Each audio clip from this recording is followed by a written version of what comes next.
Hello guys, कैसे हैं आप सभी लोग। आप सभी का स्वागत है फिर से हमारे चैनल पर। मैं हूं आपका दोस्त समित कुमार, लेकर आया हूं आपके लिए एक और न्यू इन्फॉर्मेटिव वीडियो लॉ से संबंधित। आज का जो हमारा टॉपिक होने जा रहा है वो रिलेटेड है क्रिमिनल ब्रीच ऑफ ट्रस्ट के बारे में। तो इसी टॉपिक से रिलेटेड आज हम डिटेल में डिस्कस करेंगे। सबसे पहले हम समझते हैं इस चार्ट को समझने से आपको हेल्प मिल जाएगी कि कौन कौन सी सेक्शन है आज के टॉपिक से रिलेटेड। आईपीसी के अंदर जो बताई गई है कौन सी सेक्शन किस बारे में बात करती है। सबसे पहले हम बात करें डेफिनेशन की, तो डेफिनेशन दी गई है सेक्शन 405 में, यानी कि किसे हम क्रिमिनल ब्रीच ऑफ ट्रस्ट कहेंगे। अगर कोई लायबल होता है क्रिमिनल ब्रीच ऑफ ट्रस्ट के लिए तो उसकी पनिशमेंट दी गई है 406 के अंदर। और ये बाकी के सेक्शन एग्रीवेटेड फॉर्म के बारे में बात करते हैं, यानी कि अगर ऐसी सिचुएशन आती है केरर के द्वारा क्रिमिनल ब्रीच ऑफ ट्रस्ट किया गया है तो कितनी पनिशमेंट होगी, किसी किलर के द्वारा सर्वेंट के द्वारा ऐसा किया गया है क्रिमिनल ब्रीच ऑफ ट्रस्ट किया गया है तो तब कितनी पनिशमेंट होगी, और पब्लिक सर्वेंट, बैंकर, मर्चेंट और एजेंट के द्वारा अगर क्रिमिनल ब्रीच ऑफ ट्रस्ट किया गया है तो कितनी पनिशमेंट होगी। अब हम समझते हैं इन सभी को सीक्वेंस वाइज डिटेल में। सबसे पहले बात करें क्रिमिनल ब्रीच ऑफ ट्रस्ट हम किसे कहते हैं। मैं सबसे पहले आपको सिंपल शब्दों में बताता हूं एक एग्जांपल के माध्यम से, ताकि आपको अच्छे से समझ में आ जाए क्रिमिनल ब्रीच ऑफ ट्रस्ट किसे कहते हैं।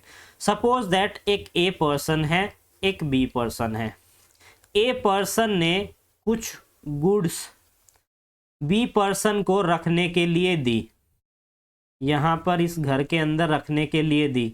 बी ने उन गुड्स को ले लिया। अब उसने क्या किया, इन गुड्स को रेंट पे देना चालू कर दिया। तो यहां पर ए ने उस बी पर्सन से यह कहा था कि तुम इसे टेक केयर करना, इसकी अच्छे से देख रेख करना, मेरे गुड्स की जो भी सामान मैं तुझे दे रहा हूं। लेकिन उसने उसे अपने यूज के लिए लिया और उससे वो प्रॉफिट कमाने लगा। तो यहां पर बी पर्सन ने क्रिमिनल ब्रीच ऑफ ट्रस्ट किया है। इसी तरीके से एक और एग्जांपल लेते हैं, जैसे कि एक ए पर्सन है, एक बी पर्सन है।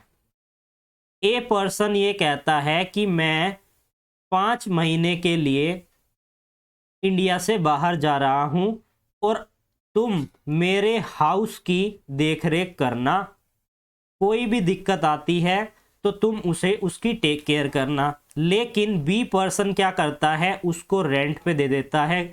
जो हाउस है वो ए पर्सन से बिलोंग करता है, लेकिन बी पर्सन उसे रेंट पर दे देता है और उससे प्रॉफिट लेता है, यह बताते हुए जो टेनेंट है कि ये मेरा घर है।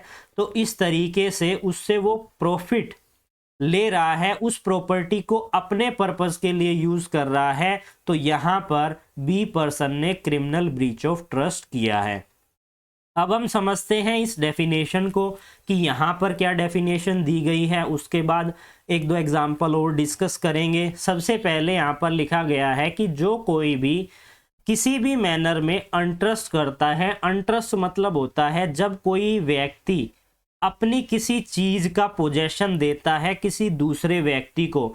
वो कोई प्रॉपर्टी हो सकती है, कोई भी गुड जो कि हम प्रॉपर्टी के अंतर्गत उसे शामिल करते हैं, यानी कि वो उसको पोजेशन देता है, ना कि ओनरशिप। इस तरीके से वैसे अगर हम हिंदी में इसका मतलब समझे, अनट्रस्ट का मतलब यानी होता है दायित्व सौंपना, यानी कि मैं आप पर ट्रस्ट करके आपको ये गुड दे रहा हूं, आप इसको इसी तरीके से इस्तेमाल कीजिए जैसा मैं कह रहा हूं। अगर आप उस तरीके से इस्तेमाल नहीं करते हैं तो यह क्रिमिनल ब्रीच ऑफ ट्रस्ट कहलाता है सेक्शन 405 के अंतर्गत।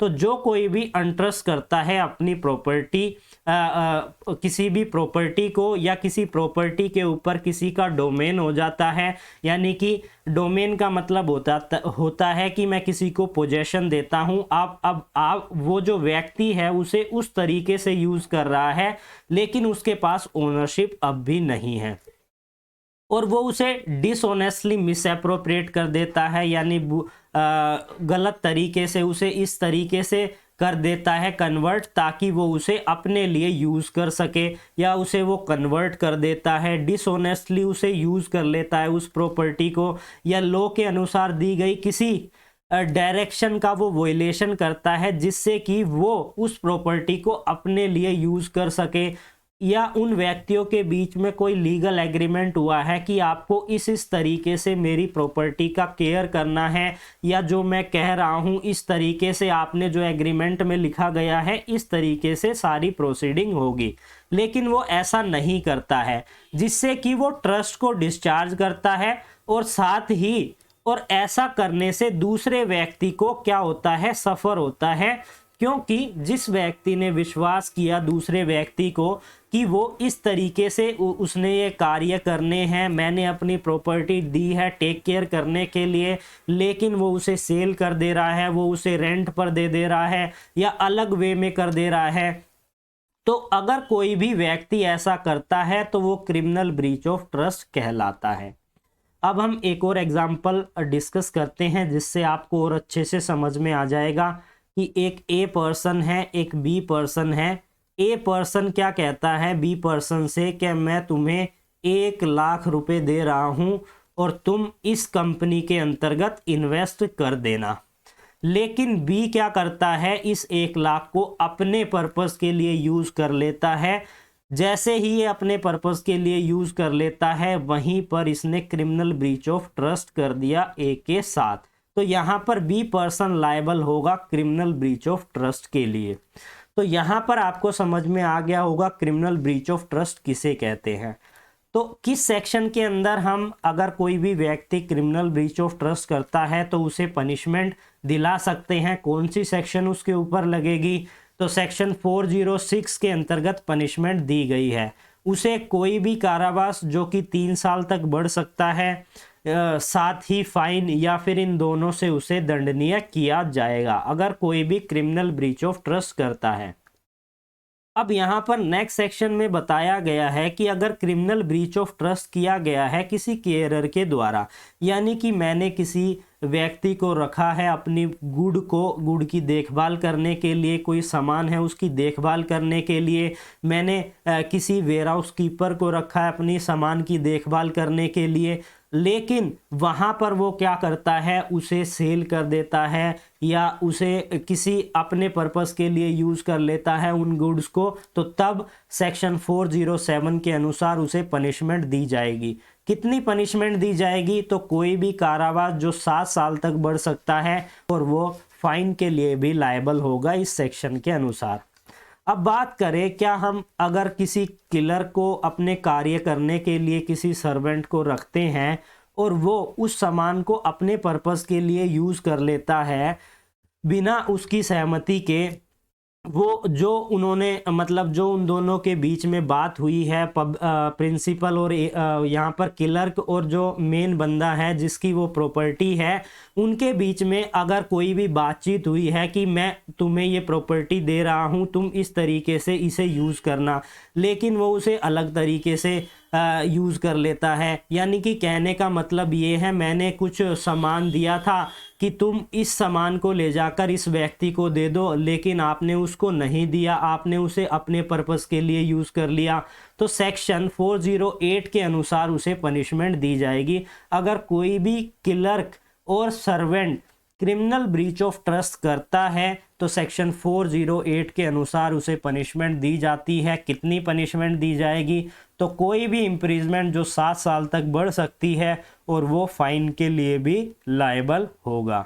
अब हम बात करते हैं हमारे लास्ट सेक्शन की, यानी कि जब कोई क्रिमिनल ब्रीच ऑफ ट्रस्ट किया जाता है किसी पब्लिक सर्वेंट के द्वारा, बैंकर, मर्चेंट और एजेंट के द्वारा, तो बाकी की सेक्शन के कंपैरिजन में इसमें ज़्यादा सजा दी गई है, क्योंकि पब्लिक सर्वेंट जिसका काम ही एक तरीके से गलत कार्य करने का नहीं होता, यानी वो पब्लिकली कार्य कर रहा है, अगर वो ऐसा ब्रीच करता है, क्रिमिनल ब्रीच ऑफ ट्रस्ट करता है, तो as compare to other section यहाँ पर उसे ज़्यादा पनिशमेंट दी गई है। कितनी पनिशमेंट दी गई है, तो उसे आजीवन कारावास दिया जा सकता है, कोई भी कारावास जो कि 10 साल तक बढ़ सकता है, या उसे साथ ही उसको फाइन भी पे करना होगा। तो आज की हमारी जो सेक्शंस थी वो सारी कंप्लीट हो चुकी हैं। अगर कोई भी कंफ्यूजन आती है इस टॉपिक से रिलेटेड तो आप हमें कमेंट करके पूछ सकते हैं। फिर भी अगर वीडियो अच्छी लगती है तो इसे लाइक कीजिए, चैनल